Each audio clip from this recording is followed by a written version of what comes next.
I want to bring out in this show too, because I want to talk about, of course, your time as a commandant of the Corps. Mm-hmm. I know that you. How many years were you there? 9 years. 9 years you were commandant of the Corps. 9 long years. 9 long years. I mean, it was from when to when? 1987, summer of 1987 to June of 1996. 96. So it's 9 full terms, 9 full years in the Corps. Hard to believe it's been 10 years since you retired from that, huh? I know it. Then I stayed on at A&M another 6 years and did fundraising work. Right. For the Corps. Right. I was still employed by Division of Student Affairs, but I related to the Texas A&M Foundation a lot. Most of the money went to the foundation as a repository of it. Right. The one that handled it and all. But I was not an employee of the Texas A&M Foundation. A lot of people thought I was, but I still worked for A&M. I see. Were you primarily interested in the time as commandant? Well, no. In your service, I've done a little. Thank goodness for the internet. My goodness, we get ourselves so smart by the internet by just typing in names and boom, and up pops things and all that. So I read up on you a little bit. This is an article that was printed in 1986, I guess.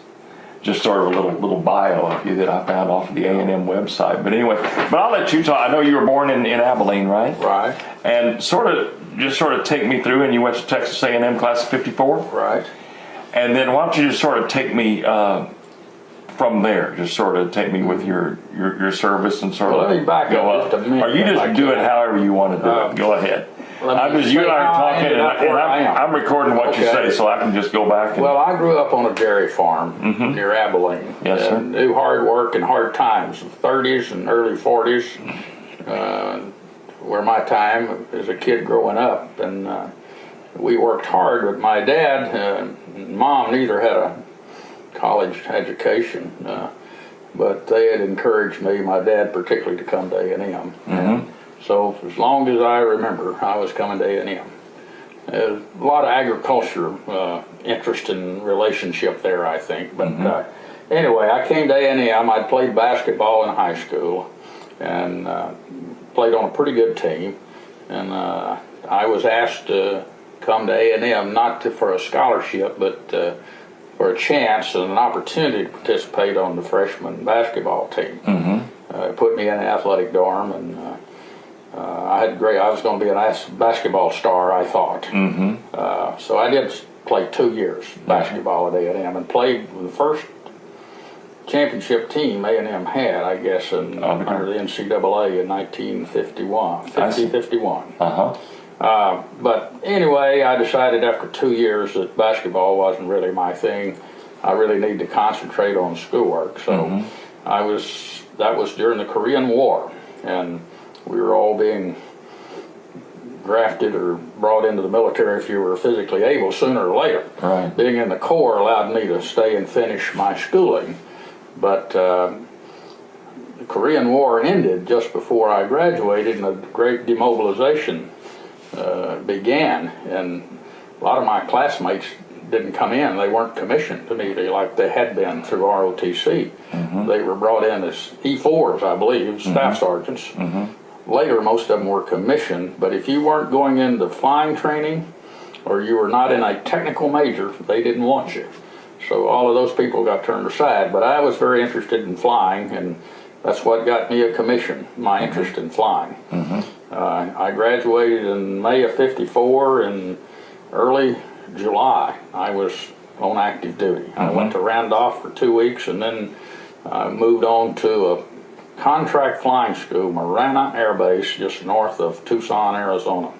I was married. My wife and I lived in Tucson. And I drove 30 miles each day out to that contract flying school. That's the way flying training was conducted in those days, the primary pilot training. So I did 6 months of flying there, flying training. Did fine through flying school. The first day, I tell this story, I went to the flight line in the afternoon after lunch, and it was a hot August day in Arizona. and I had an apple pie, or a cherry pie it was, and all that for lunch, and didn't think anything about this, but it was a so-called dollar ride that our instructor gave us to show us the area that we would be working in, and a little bit about the airplane, but you know, I wasn't doing anything. I was just watching and observing and listening to him, and he got through. He says, well, what maneuver would you like to do? I said, I don't know. He said, okay. So he pulled that thing up into a steep barrel roll, and all I could see under me was plexiglass and the cotton fields below. And about that time, I lost the cherry pie and everything else. And I was sick. And we made it back down, landed. Of course, I had to clean up the airplane as a rule. And I was sent to the flight surgeon along with a number of other students who got sick on that first flight. And I worried all that night and next day, you know, whether I could make this thing. You know, if I'm going to get sick like this, you know, how can I do this? I was worried. Yes, sir. But I didn't want to fail, and I wanted to do what I thought I wanted to learn to fly and be a pilot. Right. And the next day, the instructor told me, he says, okay, I'm going to put you in charge. You're going to be flying the airplane day. I'm going to talk you through it all. And you know, from that day on, I never really had a problem with air sickness as long as I was flying the airplane. I can still get a little green in the back end of an airplane doing a lot of maneuvers or out on a boat bouncing around in the water. But as long as I'm flying, I never had any trouble with sickness. But I thought I was doomed from first day, but I didn't. But anyway, I left there in February and went on to San Angelo, Goodfellow Air Force Base, for basic flying training. Now we're 1955 now? 1955, early 1955, and they were flying B-25s. I was headed toward the multi-engine tract. Some way they said, you're going there. And that was fine with me, but finished multi-engine training there in early August and was awarded my wings. And my assignment from there was to Carswell Air Force Base, Texas, B-36 unit. Interestingly, just a few weeks before graduation, I'd seen this movie, Strategic Air Command, with Jimmy Stewart, and it showed all this B-36 stuff in there and flying up in Greenland and crashes. And you know, it never occurred to me that I might end up in that airplane system. And it was a shock when I found out I was going to B-36s. But there were a few of us were told that we were going to be a test case.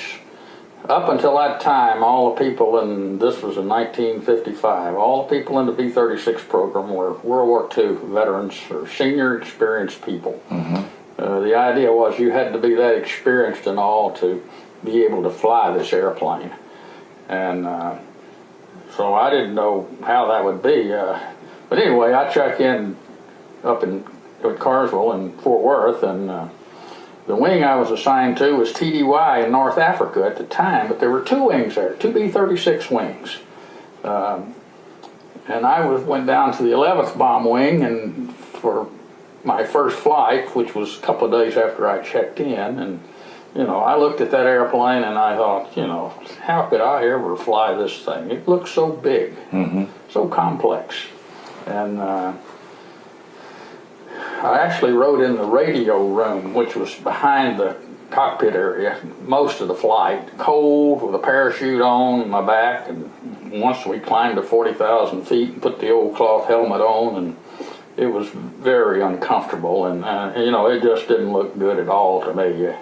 They did let me in on the cockpit deck for about an hour of the flight so I could see what was going on, but that was my indoctrination. A 16-hour flight that seemed like 2 weeks. It was so long and so uncomfortable and so cold. And I was not very encouraged about that. But what I found out was, and served me well through the rest of the years, training is a day-by-day thing. You take it step by step. And sure enough, you can learn to do those things. And I learned to fly that airplane. I got about 1,000 hours in it, and 3 years, had an overseas deployment, flew the longest flight I've ever flown, nearly 30 hours coming back from England in a B-36, non-stop to Carswell Air Force Base. We had a lot of headwind, but we made it.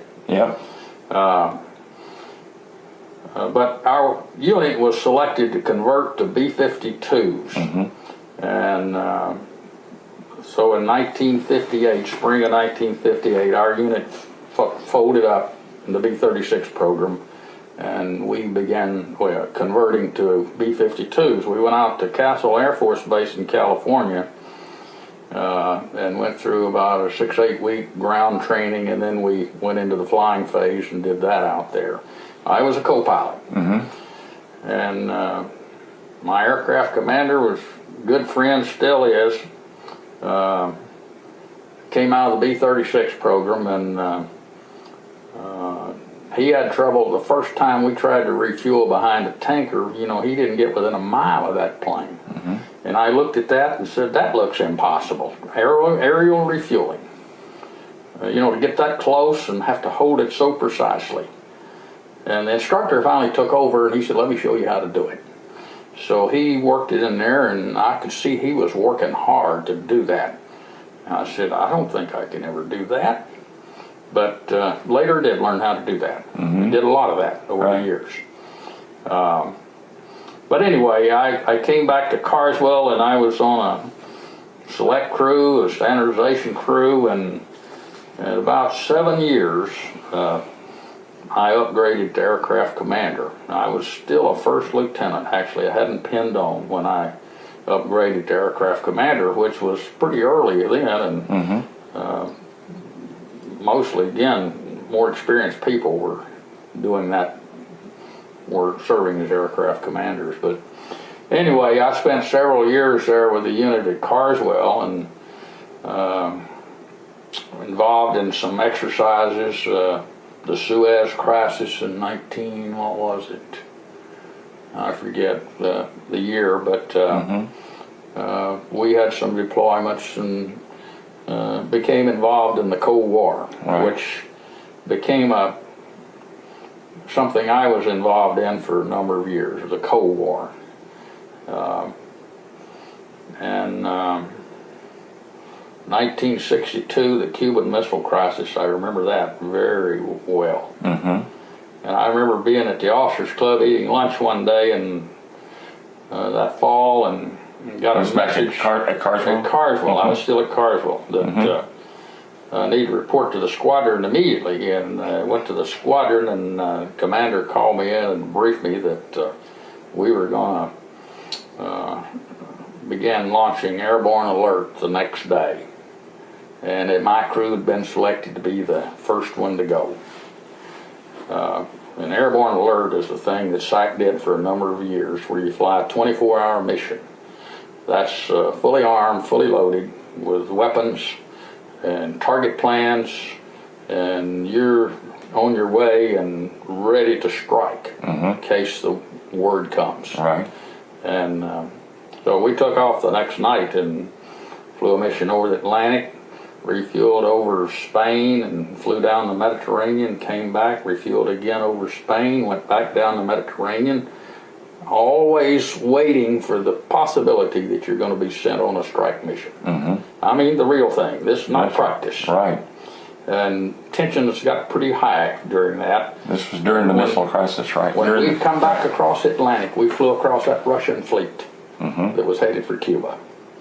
And, you know, every day we wondered, you know, are they going to turn around, or is Khrushchev going to back down on this thing? And people, Fort Worth at the base, were loading their cars, families were evacuating. We thought the real thing was coming. That's the closest we ever came, in my opinion, to nuclear war. And I think we were that close. Exactly.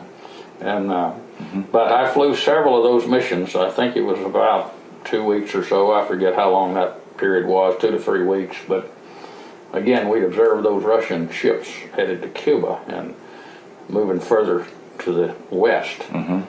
Sure enough, Khrushchev did back down, and we were all very relieved. Now, would you come back to Carswell each time and go and just go again from there? We would. That was a lot of flying. Had a lot of flying. And usually, you know, it was like every other day. We'd get home and we'd have a day to rest up and then go again. A very grueling mission. I'd flown that kind of mission as a practice mission. Well, I say it's a practice. No, it wasn't practice.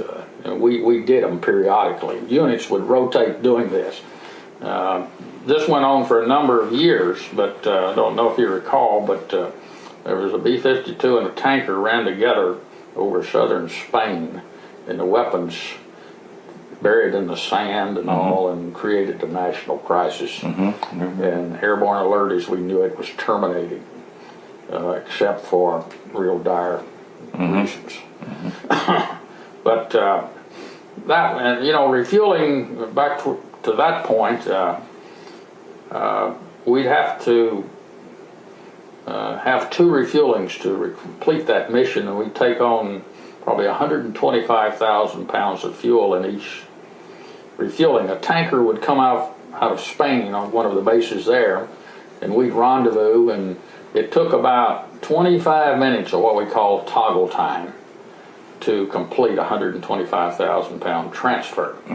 And the goal was to get that as quickly as you could, and it was you'd take the airplane up to max weight, and the plane became very heavy, and it was very tiring to do that kind of thing. But crews became quite proficient at doing that, and we took a lot of pride in getting what we called a one gulper, meaning you have one contact. Now, if you vary out of that contact envelope, you automatically disconnect.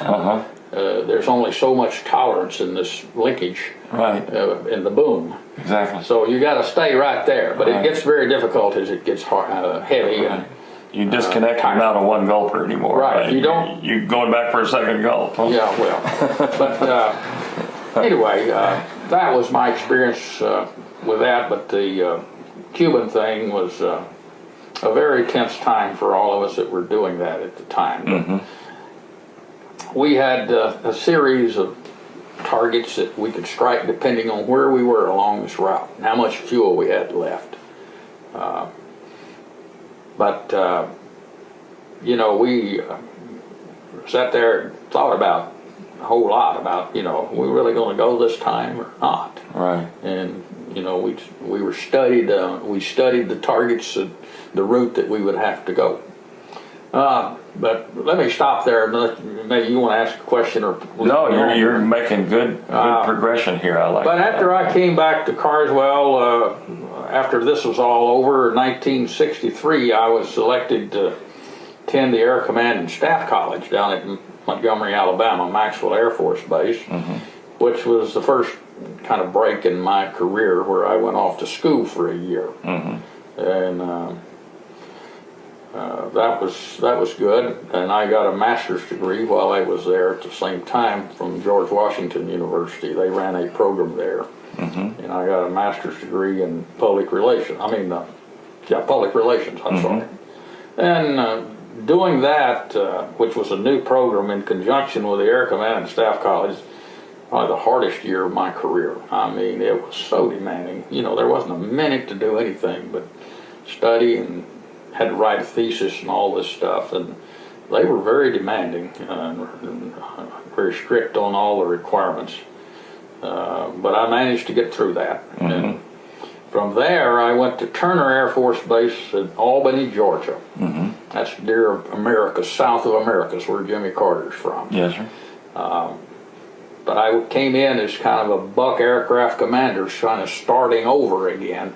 General Power, I believe, had been the commander of SAC, and he didn't want to let go of any of his people. So all of us from SAC, we ended up going back to SAC, and most of us going back doing what we just been doing. Right. Where the theory was, you go to this Air Command and Staff School, and maybe you go to a staff job or some other job for career broadening. But we went back to doing what we were doing. So I checked in at Turner Air Force Base, and got a new crew, and eventually we worked our way up from ready to lead to select status, which is the top rated crew. And that's when the Vietnam thing came along. 65, really, 66. Yes, sir. But we got word that they were going to convert the B-52 to deliver iron bombs. We'd been a nuclear bomber all along. conventional weapons had really not been mentioned much up to that time, but the idea was to have the B-52 carry all these iron bombs. And they sent the airplanes through a modification program to put racks and pylons on the wings, modify the bomb bay so he could carry over 100 500-pound bombs or some combination of those. And we were one of the, I think we were like the second unit that went to Vietnam. Or not, we went to Guam. We deployed to Guam.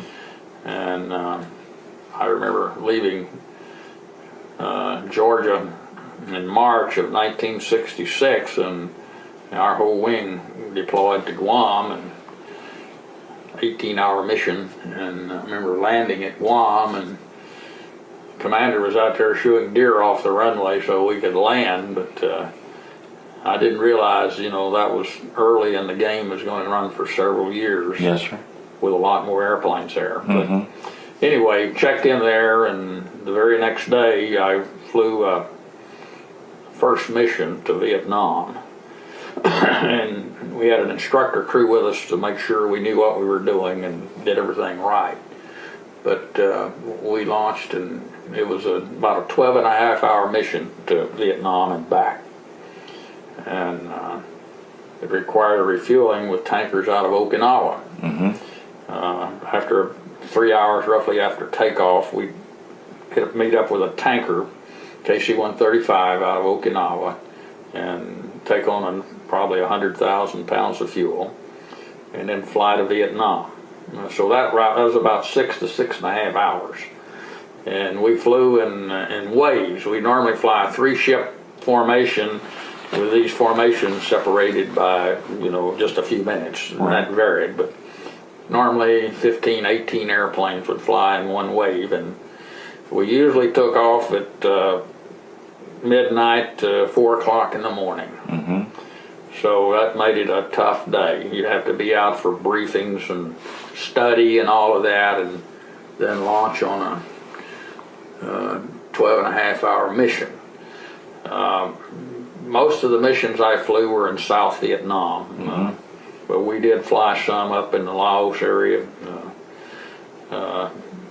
Early in my deployment over there, we had one of the big missions I participated in was, the story was that this Mugia Pass up in the Laos area there was a very deep pass, and the Viet Cong were sending all of their supplies down through this pass. And the idea was if we could close that pass off, we could make it difficult for them to resupply to the south. Right. Well, that night, I saw us launch 60 airplanes a minute apart at night from Guam. 60 airplanes. And every one went right on time without a hiccup. And it was all radio silence, lights out, and all that, because we were up in the more threatening area. And we dropped all our bombs up there that night, and even countered a few MiGs along the way. I'd heard over the radios, I heard 1 or 2 F-4s get hit by sounds. We had other airplanes working in support with us. But it was pretty eye-opening. Absolutely. Well, I won't say it's not alarming, but you hear all the chatter of the real combat. Exactly. And you hear somebody get hit, and you hear other people calling out, something's happening, maydays and all that. But we were working in silence and radio and lights out. But it was a successful mission in that we all hit the target and returned to home base. And of course we waited to see what the assessment of the strike would be. Because we thought we had cratered that canyon and filled up that pass. But found out just a few weeks later that Viet Cong poured thousands of people down there, and they opened that pass up again. So what we thought we'd done was just for a short time. I believe we did fly one other mission in there to do more on that, but our missions went various places, and we bombed from usually 30,000 feet to be above the anti-aircraft fire. In South Vietnam, if we flew 30,000 feet, we felt fairly safe. But still, we're concerned about mobile SAMs and other things that could get you. But we always put on the flak vest and did all those things before we coasted into Vietnam. But I was over there, our wing was there 6 months, and then we came home and another unit replaced us. But this shuttling of wings went on for years after that. Yes. The numbers eventually went higher. And of course it was in 1972. I was not there then. I would, in hindsight, I would like to have been there. But when the linebacker operation was launched just before Christmas in 72. And after all those hundreds and hundreds of sorties and all, they finally put together something that was going to make a difference. And but I think there was something like 100 and B-50, 100 over 100, nearly 150 B-52s and on Guam and in Thailand. Some of them had been moved to Thailand and give a much shorter route on over to Vietnam. But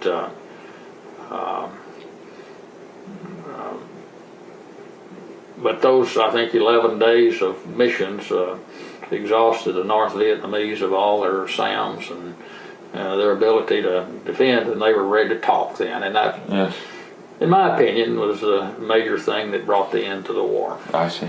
I don't think there's any question they were ready to talk after that. Right. And, of course, most of us felt we'd been fighting the war with at least one hand behind our back all the way. We'd never, we'd have periods where we'd increase activity and then back off, kind of hoping, they're going to respond, but they, never worked. And just a lot of frustration. And that we went on for years doing this and seemed reluctant to really step up and make a strong bid to end the war. But, there were other considerations. I know there was great fear that the North Chinese would pour thousands of people, millions of people, if necessary, I guess, into the effort. And, we'd be fighting them for a long time. And I remember that. People sometimes criticize we didn't do more quicker, but there was the Chinese threat that was very significant.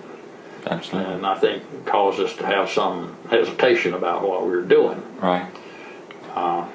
So how many combat missions did you fly? I flew 46. 46. 46. And I can say I never boarded one, and they were all flown as briefed. And that's a little unlikely, because sometimes you can encounter maintenance problems or other things that cause you not to complete the mission. But I was fortunate that I was able to complete all the missions. But that was a good experience. Had some trying times on some of those missions. I could recount some of those, but let me just mention one. Yes, sir. And it was really coming back to Guam and trying to get the airplane on the ground, but lots of bad weather, typhoons, and we were always dodging storms and typhoons and having to deviate from course. But we'd get back the whole stream of, say, 15, 18 B-52s, would get in a trail formation about 150 miles out of Guam, and we'd start a slow descent in toward the island. But you've got to go through weather, and your radar navigator's got to make sure that you have adequate spacing behind the airplane ahead of you, and you maintain the altitude separation. All that had strict requirements to maintain to be safe. Well, we were coming back this one day, and they had tremendous amount of weather around Guam and for 100 miles out. And we were down to fuel minimums pretty much. I mean, we couldn't go anywhere else. We were locked in landing at Guam. And unless they lost a tanker some way we could compete with a tanker, but that didn't seem feasible at the time. But anyway, we penetrated severe weather that afternoon. It was afternoon landing, I remember, but the wind was blowing about 45 knots, almost a direct crosswind. They just have one runway to land on. And the B-52 has a crosswind crab system. You can actually crank in crab into the steering mechanism. So you can have the wheels going straight down the runway, but the airplane is actually cocked into the wind. Ah, I see. This allows you to land with some degree of crosswind. Mm-hmm. Crosswind is something you don't like when you're landing an airplane. Absolutely. Especially a big airplane, and you got a lot of crosswind. Mm-hmm. But anyway, we cranked in maximum crosswind, and here the nose of the airplane is pointing out here almost 30 degrees off the nose. More than that, it looks. And you're looking down a runway that's over here, but the airplane is pointed to, off to the left. Mm-hmm. And turbulence and rain, just very hard. And had a ground control approach where the ground guy was trying to direct it. But, it was so rough and turbulent, you're just trying to stay close to the heading and altitude you're supposed to be on. But anyway, I never will forget, the ceiling was only like 300 feet or something. And I didn't know if we could find a runway or not in that weather, such as it was. But luckily we did find the runway, and I got the airplane down safely. And I felt that was a major accomplishment that day, because I just never landed in such severe weather with a big airplane like that. But there were other stories, one more, but I won't go into those. I had a pilot tell me one time that his 3 biggest concerns were weather, mechanical or maintenance, and then enemy was third. Right. Yeah. That was his order of concerns. I couldn't put them in an order. I guess it kind of depends on the enemy a little bit, but right. This was but weather and maintenance can be big factors. Yeah. Sometimes you're flying with an airplane that's less than complete. I mean, you got some systems out that give you some trouble. But I had other situations, and I won't mention those. But yeah. But anyway, after my tour there, I got get back home, and it was later that I was selected for a staff assignment to go to SAC headquarters in Omaha, Nebraska. They were looking for someone to manage the SAC crew force, the B-52 force, like the personnel assignments, handle all that. They were looking for someone that had this experience in Southeast Asia, so based on my record and all, some way I was selected for this job. So I went to SAC headquarters and worked there for about 4 years, and was promoted to lieutenant colonel while I was there. And I was also selected for senior service school. And I remember a friend of mine worked in personnel down at Randolph called me, and he said, "How do you like ships?" And I said, "I don't know what you're talking about." He said, "Well, you're going to the Naval War College." I said, "You're kidding." "Me? Going to the Naval War College?" Yep. Well, I wasn't too thrilled about going spend a year with the Navy. In a way, I thought, I'd be an outsider there. But I did go to Naval War College, and that was a wonderful experience. There were, I think, 18 of us from the Air Force in the class. I think class of around 300 or 400, something like that. But first class year of study, and very historical place. Naval War College is a very distinguished place. Now, where is that? Newport, Rhode Island. Newport, Rhode Island. Newport, Rhode Island. Right. And we lived down on Fort Adams and Narragansett Bay, and that's the year they had the America's Cup race there. Is that right? So my wife and I went on vacation summer before last there. we were there for Yeah. 5 days, and we spent 5 days there and 5 days in Boston. And we really enjoyed it. Yeah. Yeah, we rented a car and we toured through Fort Adams. And My first experience in yeah. New England, but they had the old housing down there then. They got it changed some now, but Yeah, Eisenhower's home was there. His summer home was there. right, we got Fort to Adams. see all that. Yeah.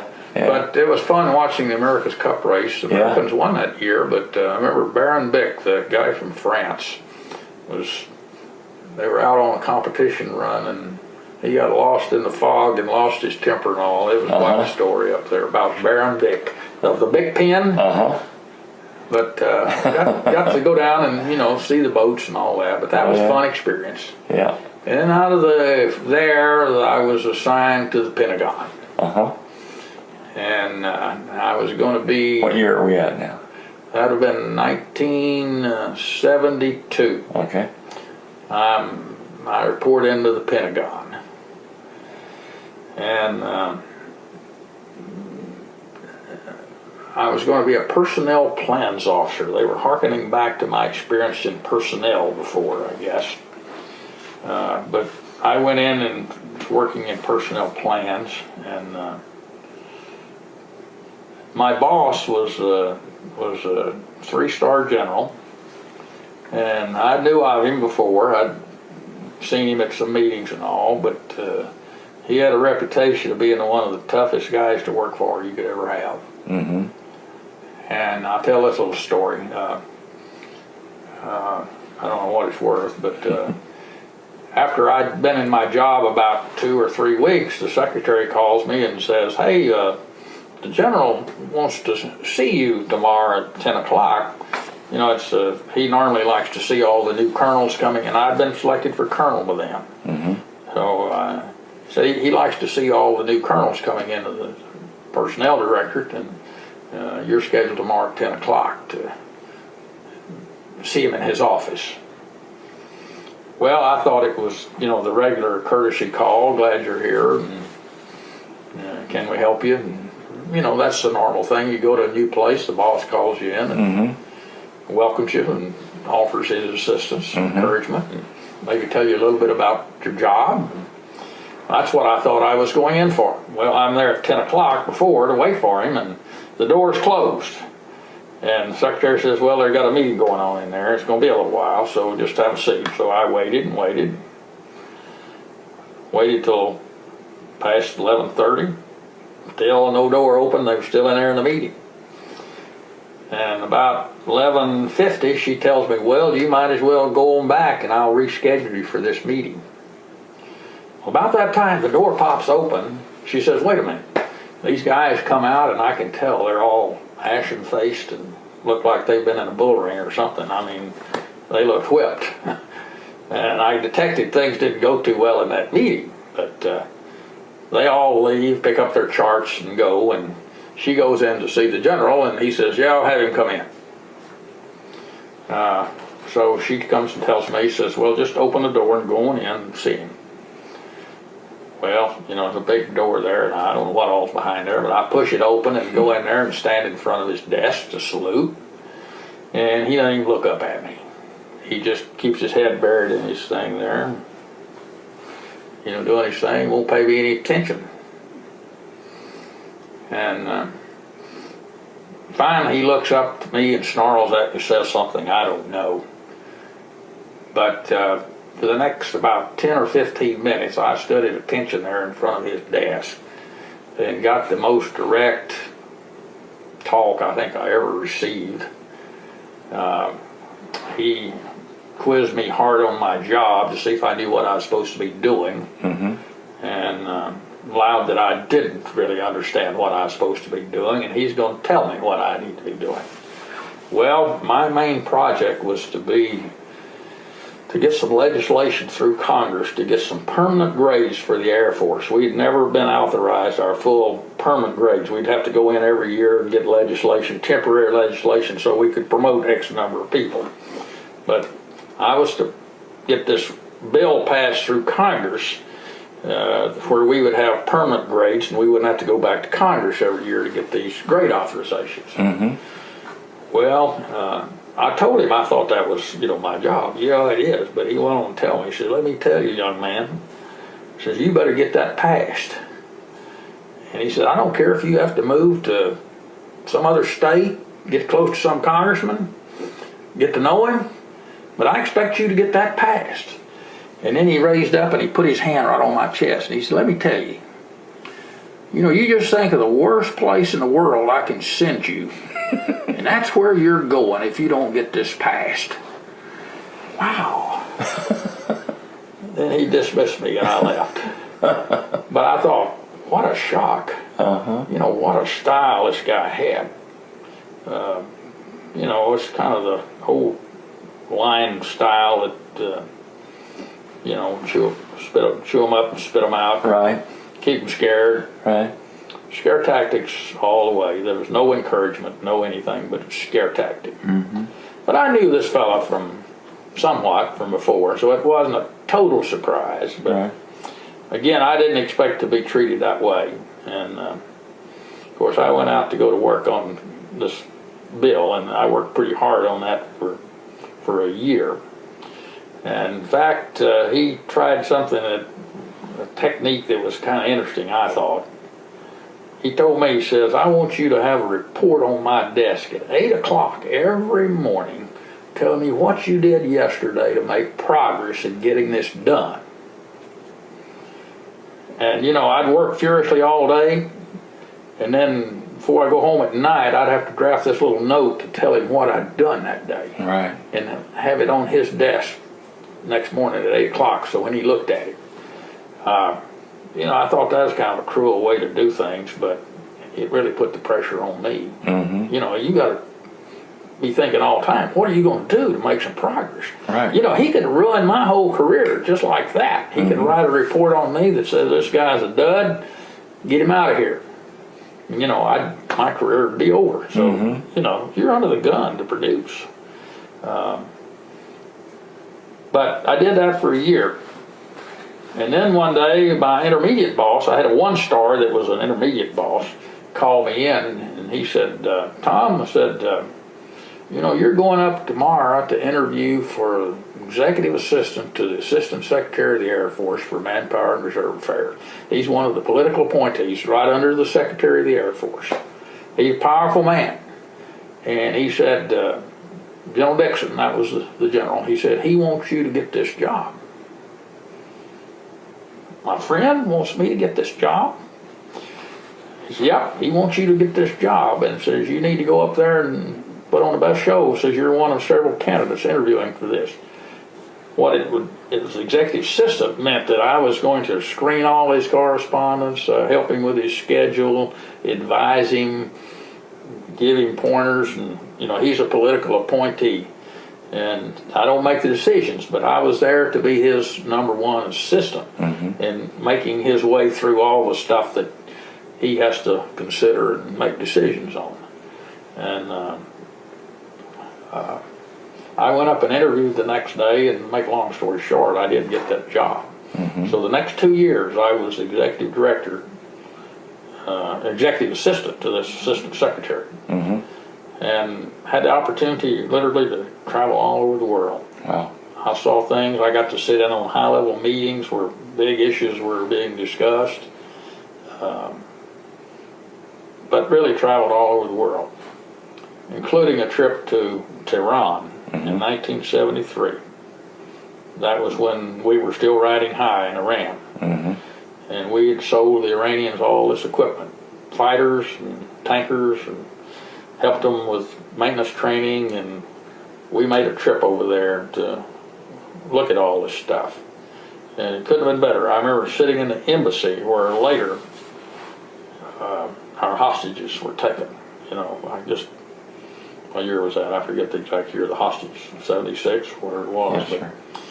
Anyway, I sat there in that embassy and never dreamed then that we were going to fall into that trap, with hostages taken and the trouble we had with Iran since then. But the Iranians were impressive. I thought what they'd done with their airplanes and built their bases and all, very impressive. The Shah was a good friend and Iran was paying for this stuff. They had the money to pay for it. wasn't just a giveaway program.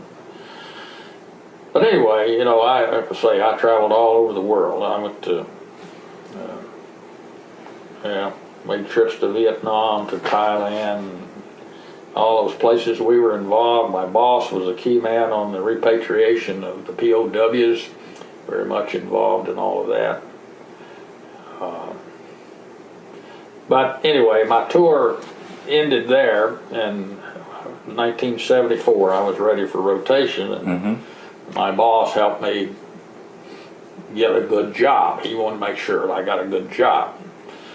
So he got me a job as a vice commander of a B-52 bomb wing. Okay. In Blytheville, Arkansas. So I went to Blytheville as the vice commander. The war was over in Southeast Asia. The airplanes were all worn out and broken down, and we had to get them rehabbed and back in good shape, crews reoriented and all of that. And I spent a year there as the vice commander of that wing, and I worked for a colonel who was a wing commander, was one of the sharpest guys I'd ever met in the Air Force. Brilliant. I knew he was destined to be a general officer. He was just that good. He knew everything about everything, it seemed, and you know, he had a way of pushing things along, and things were going well there. And it was in June, I believe it was, of 1975. We had the big maintenance evaluation team come in and spend a week with our maintenance people, and it's a pretty rugged test. And our maintenance people did very well, got a good report from this big test that they had to go through. And that Friday evening, there was a little party down at the officers' club to celebrate. And the wing commander parked his staff car right in front. There was a slot marked wing commander, you know, right close to the door. You'd expect that. And in those days, we carried what we call a brick, which looked like a brick, but it was our radio that we had to be in constant communication with head command post and others. So we carried this big radio, and that thing weighed about 3 or 4 pounds. It was heavy. It looked like a real piece of brick, except it was electronic equipment, metal. And he carried that brick with him. And I carried one too. But things broke up there all about 9 or 9:15, something like that. And my wife and I went on home. And I was to meet him the next morning down at the flight line to help see this standardization team on its trip back to Omaha. That's where they were from. We go down there and say goodbye to them, shake their hands, and thank them for their help and all that.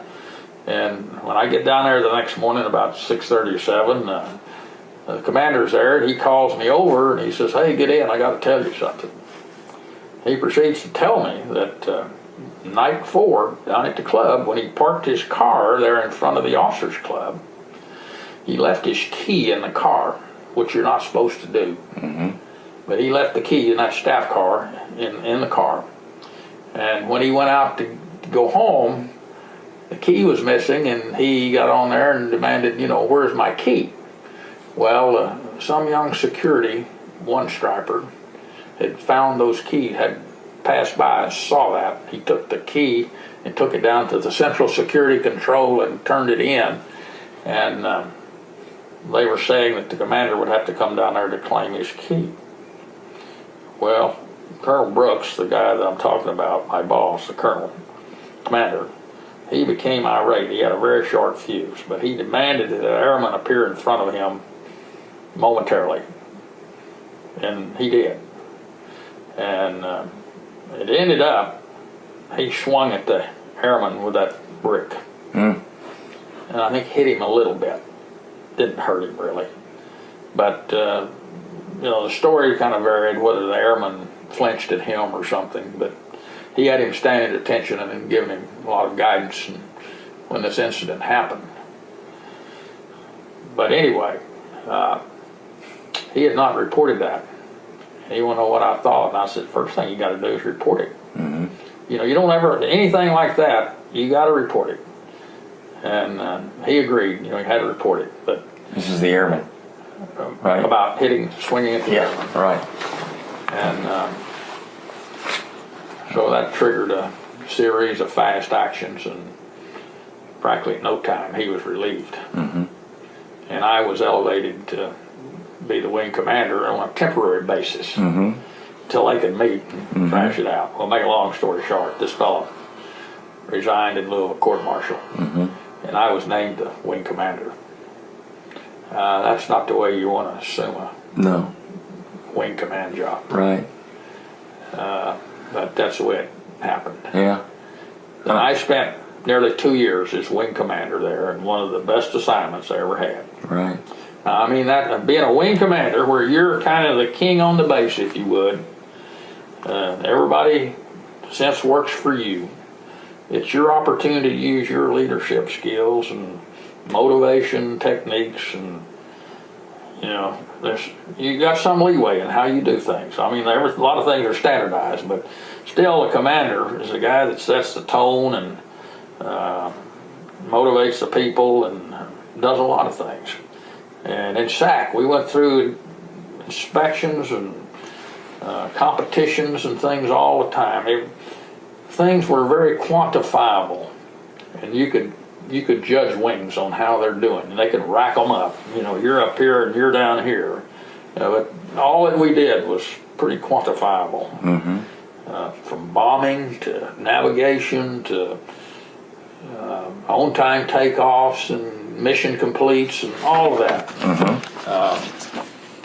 But we did well as a wing.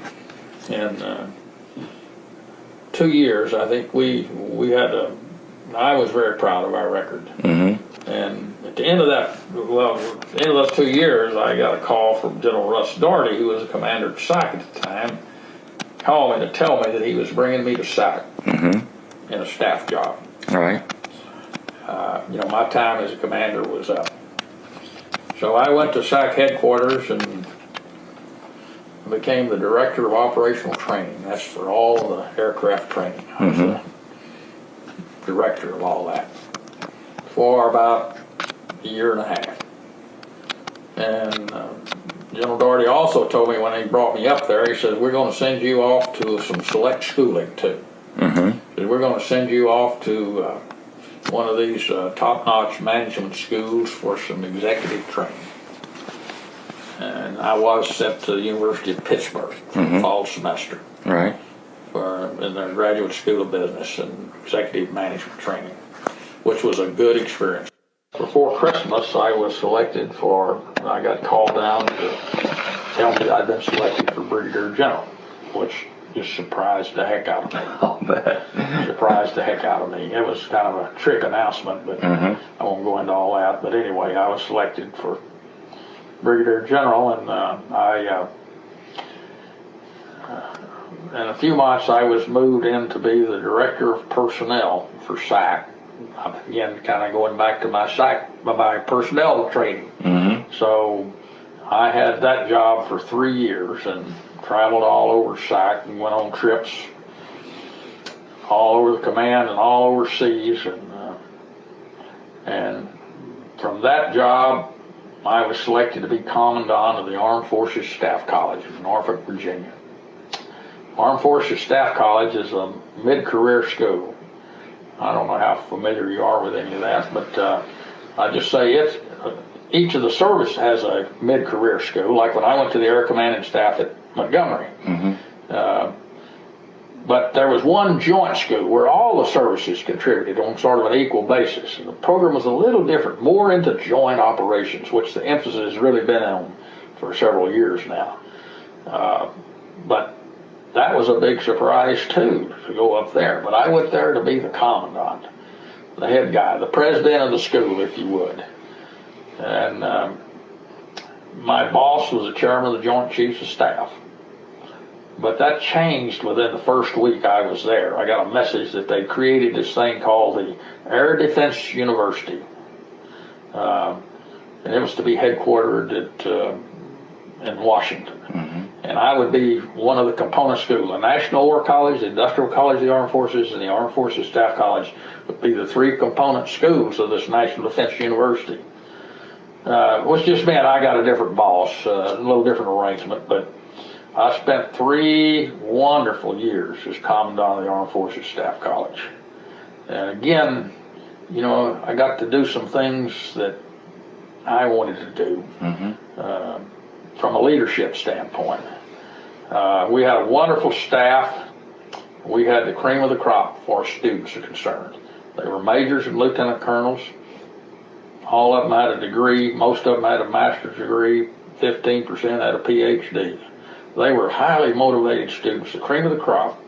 And you didn't have to motivate them. You just had to kind of show them what to do. But we had a lot of top-notch speakers. I got to bring in, you know, the best people from military, political area, universities, the people who were top-notch speakers. Right. And had some wonderful opportunities to meet some of the top people in the country there. But I spent 3 years in that job, and then I was moved to California to be the vice commander of the 15th Air Force. And we owned the western half of the United States, but that's one notch on up in the Air Force, the SAC pecking order. But I spent 2 years in California and got to visit all the 15th Air Force bases frequently. Got to fly the U-2 airplane while I was there. Flew one mission in the U-2, which is the spy plane that started in Cuba, really. Yes, sir. I got to ferry a new KC-135 from the factory at Long Beach. That's a big new cargo tanker. But it was a brand new airplane. I got to fly it from the factory in a big ceremony. I've got pictures and stuff of all that stuff. But anyway, 2 years there, and then I get word I'm going back to Norfolk, Virginia for the second time to be the Deputy Commander-Chief of the U.S. Atlantic Command.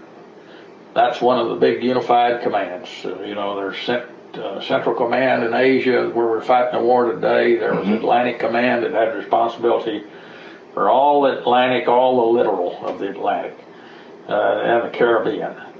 And my boss was a 4-star admiral. It was primarily a maritime area, but he wanted an Air Force guy to be his deputy. So I went there to be his deputy, and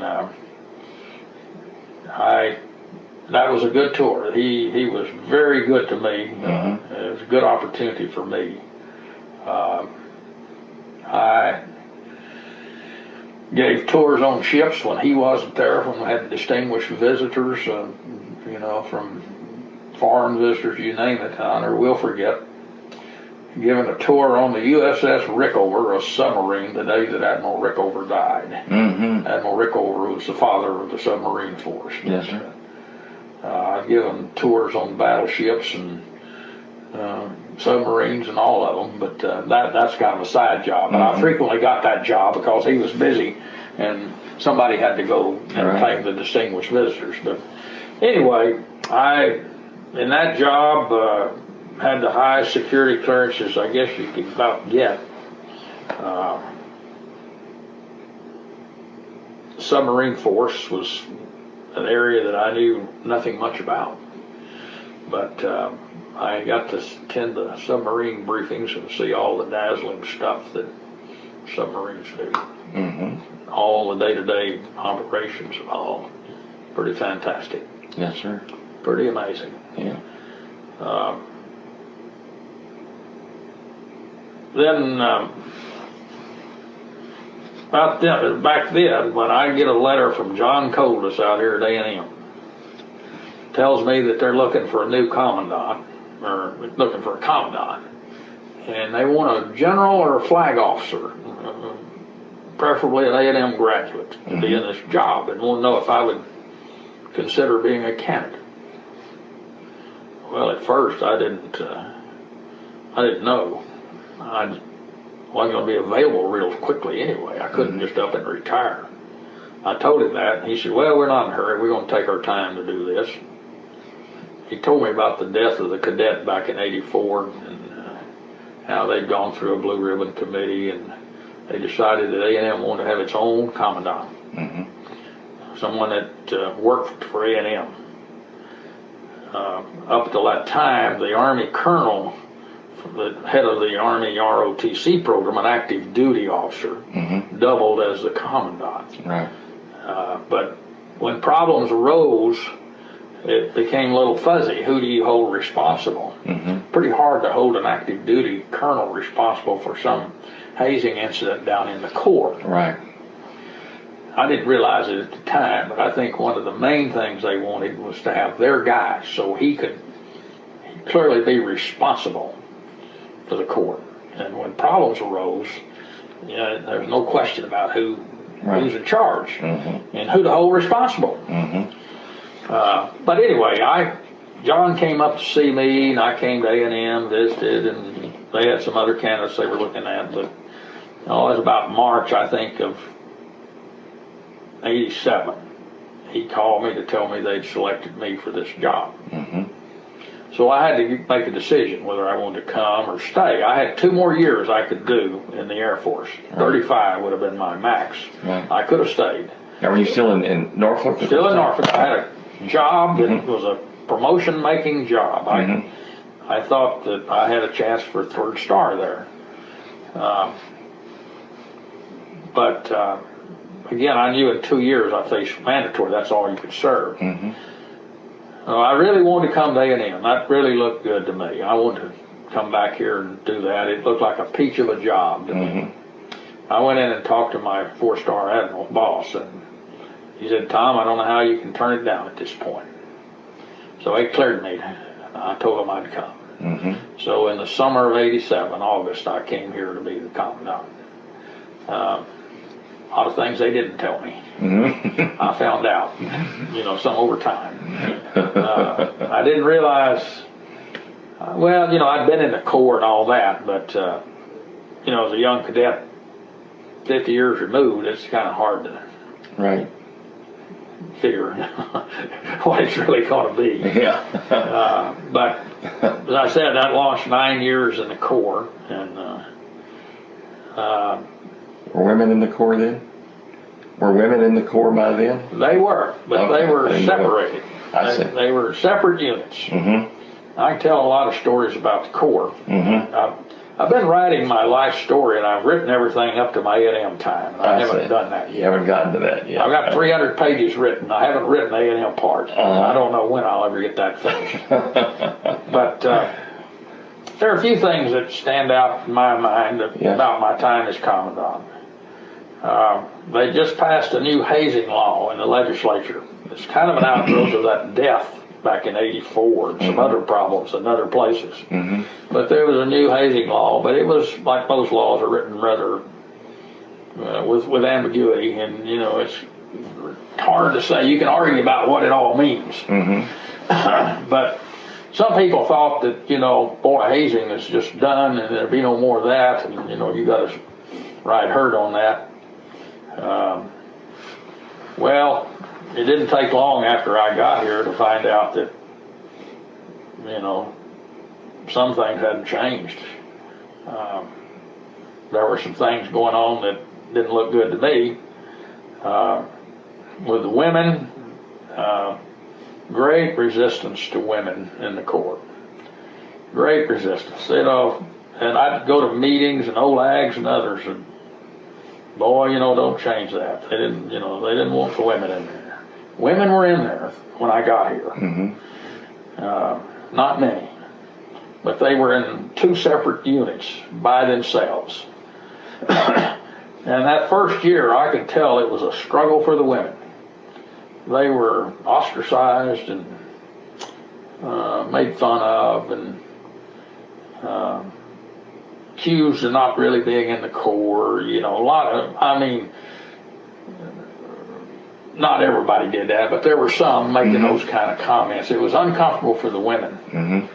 And I remember that first spring I was here, we had a spring parade over on the drill field, and we had visiting cadets from several other military schools, including the Air Force Academy. And I was there on the review stand, and there was an Air Force Academy cadet standing by me.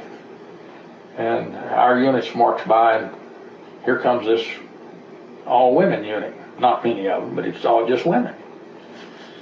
And he looked at me and says, "Sir, I thought they did away with all those just strictly women units. I thought the services did away with that." You know, he got me to thinking. I went back and thought about that, and I had other people call me and tell me, "Hey, you know, you're out of step down there." Mm-hmm. People in the military were telling me this. You know, and I had experience in the Air Force. I saw it change when we got rid of pregnant women, so now we keep them and we bring more, and you know, women are everywhere in the military today. Right.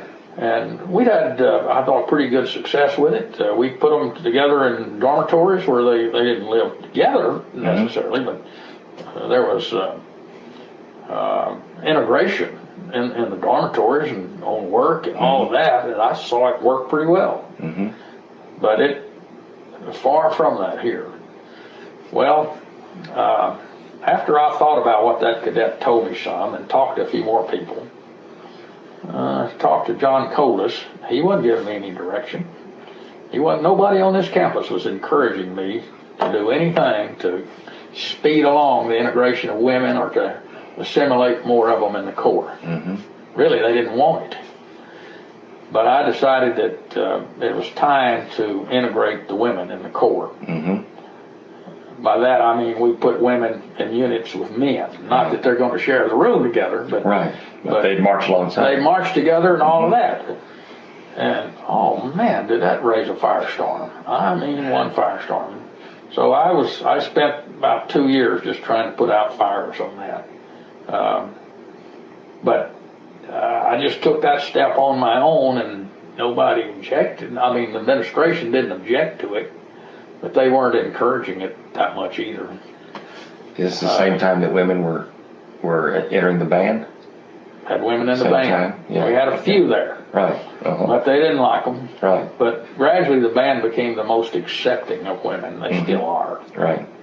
Still are. But anyway, we that next fall we had a pilot unit to integrate a pilot project to integrate a unit, and selected some women to go in there and got that started. So that continues, and the goal has been to integrate all the units. But, you know, one interesting thing I found out several weeks after I'd been in the job, down in the bottom drawer of my desk was a document about this Zentgraf decree that the federal judge had issued down in Houston, I believe. And, you know, I'd heard people mention it, but nobody really told me specifically what all that was about. Well, I opened this document up, and I'm shocked. It says that we will report every year what progress we're making, how many we have in each unit.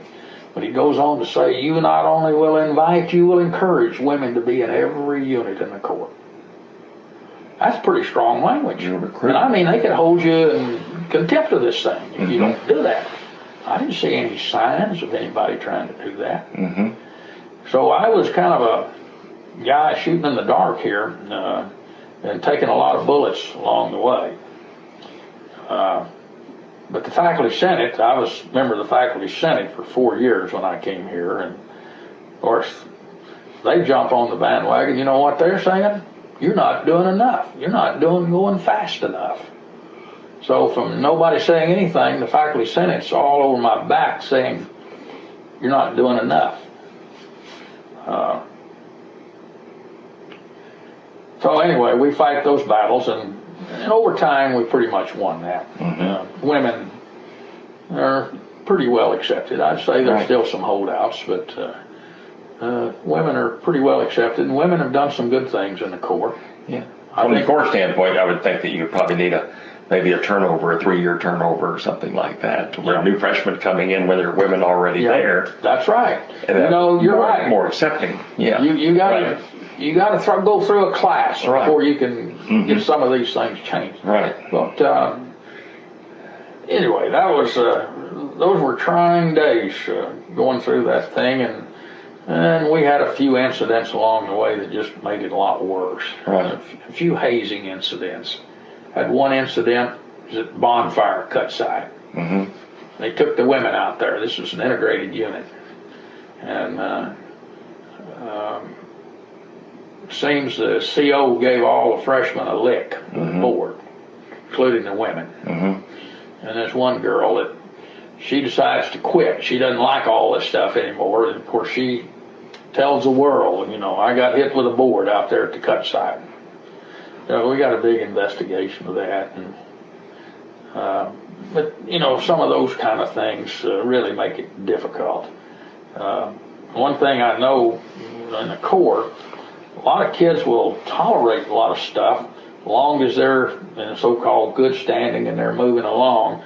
But when they get disgruntled and say, I want to quit, then what they want to do is make it sound as bad as they can, because they got to justify to mom and dad and friends why they're quitting. A lot of times it's their fault, but you know, they got to point the finger at somebody else. Right. So they're going to embellish every story to make it sound as bad as it can possibly be. But anyway, I stopped at that. I dealt with a lot of incidents in the Corps, and especially those 2 or 3 years there in the early 90s when we were having so much difficulty. Right. But one other thing I'll tell about the Corps, my Corps experience, is that Corps Center building over there. Yes, sir. When I came here, I looked around and I said, hey, you know, we don't have anything out here really that's worth taking a visitor to, or we don't have any place. We had an old guard room, they called it, over there at the end of a darn. It was in shambles.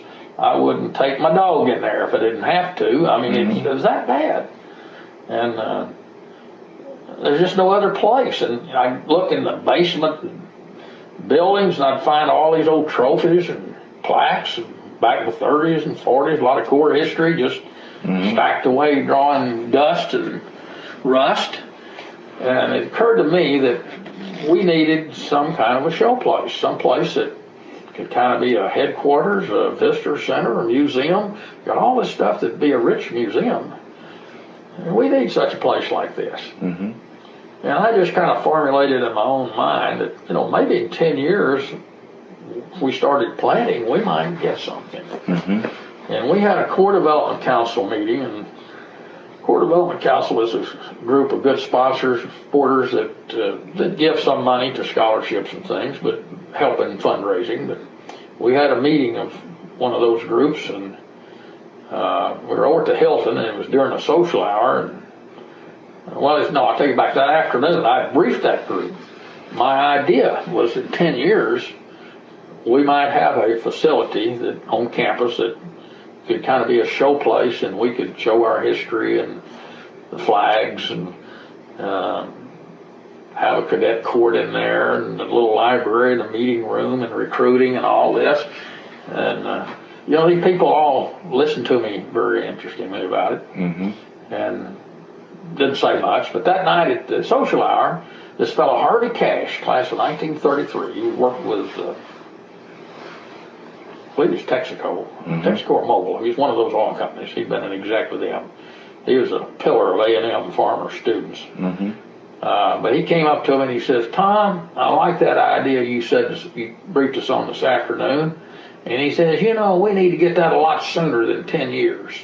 He says, I'm here tonight to tell you we need to raise, I forget how much money he said, $500,000 or $1 million. We need to raise $500,000 here tonight.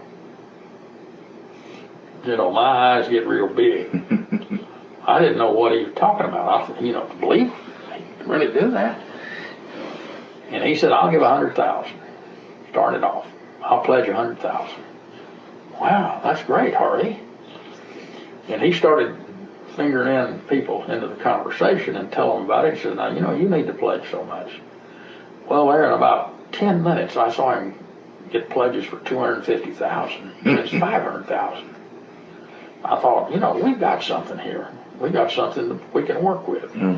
So from that, I took the idea and started working with facilities and planning and see what we could do. And the idea just caught on like a sage fire. I mean, it really went. People everywhere thought it was a great idea, and we need to do this, and yeah, we can raise the money. Well, facilities and planning helped us. Ed Peel was the guy I worked with down there, General Ed Peel. He liked the idea too, and he was a very big help. But it didn't take us very long to get things put together, get some plans, get the regents. The regents thought it was wonderful. Mm-hmm. Had to pick the site, a little controversy there, but they gave us the site we wanted. And it wasn't long till we even got a line of credit from the foundation saying, we believe that we'll advance you the money if you need to make the payments. We believe you can raise the money. Well, you know, we never had to borrow a dime. We raised all the money and made all the payments on schedule, you know, as the work was done. Mm-hmm. And finished the building and opened it in 1992. Yes, sir. So it still stands over there now, some 14 years later. And I think it's been a great asset for the Corps. Absolutely. I remember going to some of the meetings, and even the Regents meeting, you know, we were talking about site and all, and some of the visitors there thought, well, you know, it's be an eyesore out there, you know, we don't want any of that, and, you know, we got to protect all this green space and all, and I assured them that it'd be an asset, and we're not going to destroy all the green space out there, but it has been a great asset for the Corps. You know, needs to be bigger and better and improved now, and I think they've got some program underway to try to tackle that a little bit. Right. But anyway, I stayed on 9 years, and we kept talking about doing a fundraising campaign for the Corps, just for the Corps. And I talked to Eddie Joe Davis over there at the foundation and others, and they kept telling me that, you know, we need somebody to lead the campaign. Now, you know, you'd be the guy, they told me. I wasn't too anxious about that. Mm-hmm. I'd done fundraising, but not in the classical sense. I found that, you know, if you just find somebody with money, has an interest in the Corps, and you present a need to them, sometimes you can put all that together. Mm-hmm. And people will do something. But, you know, going out and being a life insurance salesman kind of guy, I never was that. Knock on doors. Yeah, but anyway, they did persuade me to take on that job full time. Mm-hmm. So we had a 3-year campaign. Really, it was 4 years. I led that campaign. That was my full-time job, trying to direct a campaign to raise money. We ended up raising $33 million. Wow. In about 4 years. That was money, cash, pledges, all the way that the foundation counts money. Mm-hmm. It's not all cash right there on the but some of it comes in with deferred and other ways. But anyway, it was a successful campaign. Then I stayed on a couple more years doing fundraising, and when I hit 70, I said, this is enough. Yes, sir. So I quit. So that was what, 2003? 2002. 2002? Yeah. So I've been goofing on. You've been officially retired since 2000? Officially retired. Wow, what a fascinating career. That's just... wore the uniform. I wore the cadet uniform 4 years. Mm-hmm. Then I wore when I retired from the Air Force and came to A&M to be the commandant, I actually worked for A&M. I was retired from the Air Force. Mm-hmm. But I still wore the Air Force uniform all the time. Right. So I wore the Air Force uniform from 1954 until 1996. And I wore cadet uniform 4 years, wore that from 50 to 96. I wore the uniform 46 years. 46 years. 46 years. That was a sad day when I took my uniform off. Because, it just become ingrained in me in a way. Exactly. That's how you went to work. Yeah. When I retired from the commandant position, Ray Bowen was the president. Yes, sir. He persuaded me to be the speaker at the commissioning that May. We normally invite in a senior Air Force officer, or not a senior military officer, to be the commissioning speaker in the May graduate. It's commissioning is separate. But he persuaded me to be the speaker there. And he presented me the President's Distinguished Achievement Medal when I retired as commandant. I go back, way back when I was at Norfolk and commandant of the Armed Forces Staff College. The MacArthur Memorial is in Norfolk. General MacArthur was buried in Norfolk. His wife was still living at the time, and I got to know her. And there at the Armed Forces Staff College, all of our streets and buildings and even classrooms and all had a name of some joint battle or some joint operation from World War II mostly. There was Nimitz Drive, but all the big names that were in joint warfare, because that jointness was kind of the theme of our program there, that everything had a name except our big auditorium. We had a very nice auditorium where we'd have the guest lecturers come and deliver those lectures, but it didn't have a name. And one day I got to thinking, this is kind of strange that this big auditorium never got a name. It's just the auditorium. And we got all these other places that are the Nimitz Room or Spot's Room or whatever they are, and I came up with this idea that it'd be good to name that in honor of memory of General Douglas MacArthur. And I approached the people at the MacArthur Memorial there. They thought it was a wonderful idea. Oh yeah, we can get Mrs. MacArthur to come down and be there for it. She was, but I never will forget that day. It was we had the whole class and a huge crowd, a lot of dignitaries there for this ceremony to officially name our auditorium, the MacArthur Auditorium. And they brought big pictures of General MacArthur there and some lot of his memorabilia and stuff like that. But we also had this Admiral Buckley there. Admiral Buckley drove the PT boat that evacuated General and Mrs. MacArthur from Corregidor. When the Japanese were moving in and they evacuated in this PT boat, he drove the PT boat out to a place, a little island where they met a B-17, I believe it was. B-17, and flew them to Australia until the tide turned. But General and Mrs. MacArthur were both there at Corregidor, and they were flown out. But he drove this PT boat and this daring escape, and that's quite a story itself. But Admiral Buckley was a guy, he's well up in his 80s. He was still on active duty. I couldn't believe it with the Navy. But he was some kind of inspector of ships when they go through rehab or something. But anyway, he told the story about their escape from Corregidor and all that. Very moving event there during that.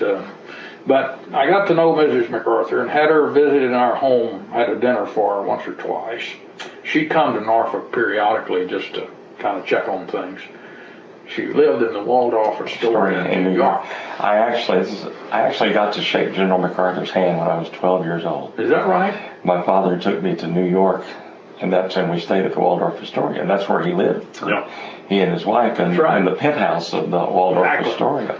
And we were in the hotel lobby one day, and he was sitting in the lobby, just reading or visiting with some people. And my father was an automobile dealer. We were up there for a convention, and he took his little 12-year-old son with him, and I, my father had to give me a quick history lesson about who this man was that I was meeting, and I knew a little bit about history even at 12, so I knew I was meeting a very important guy. Well, and I think my father just wanted to make sure that I didn't say anything stupid, but I do remember shaking a hand of this old man. It was 1960. I believe it was. So I don't think he lived too long after that. No, I'm not sure when. I forget the year. I think it was in the 60s. Yeah, it was in the 60s, right? He was quite an elderly gentleman then. Well, Mrs. MacArthur was like 95 then. Right. But she invited me to come to New York and see her. So I went up to her Waldorf penthouse one time to see her. Right. Well, the connection there, matter of fact, I remember when I shook his hand, my older brothers at the time, and I eventually, we went to the same high school that General MacArthur did, TMI in San Antonio. It was West Texas Military Academy. When he attended there, it became Texas Military Institute. That's where my brothers and I all went to school. I see. So I got to I had something to talk to him about. I said, I'm going to be going to TMI, General MacArthur, and he just kind of perked up, and because he had visited there once after the war, so we had that in common. I've sat around the table and heard Mr. MacArthur tell a lot of stories about him and things they went through. And, it's fascinating. I'll bet. But I think she lived to about 100. Right.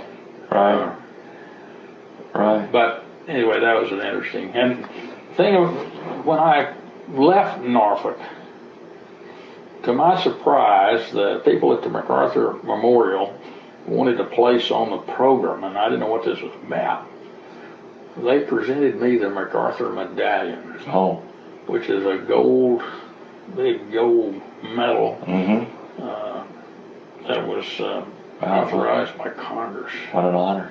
And there hadn't been very many of them presented. But, I was just overwhelmed when they presented me this gold medallion thing. My goodness, yes. And I got it over here in the bank in the safe. I'll bet. That's you don't put but that they in were the so box. appreciative of what I had done to get that auditorium named in honor or memory of General MacArthur and all of that. They wanted to do something for me. Right. I know at my high school, when I was there, we built a library, and we called it the Douglas MacArthur Library at my high school. And there was a big statue of him outside of that library. And he's a brilliant man. Yes. He was a guy that you'd appreciate this. He could write. He could talk like one would sit down and write. Just perfect. His writings were magnificent. Right. He could talk a speech. Yeah. He really could. Yeah, he could give you a speech. That's right. Most of us have to stammer around. Well, I don't know, Tom.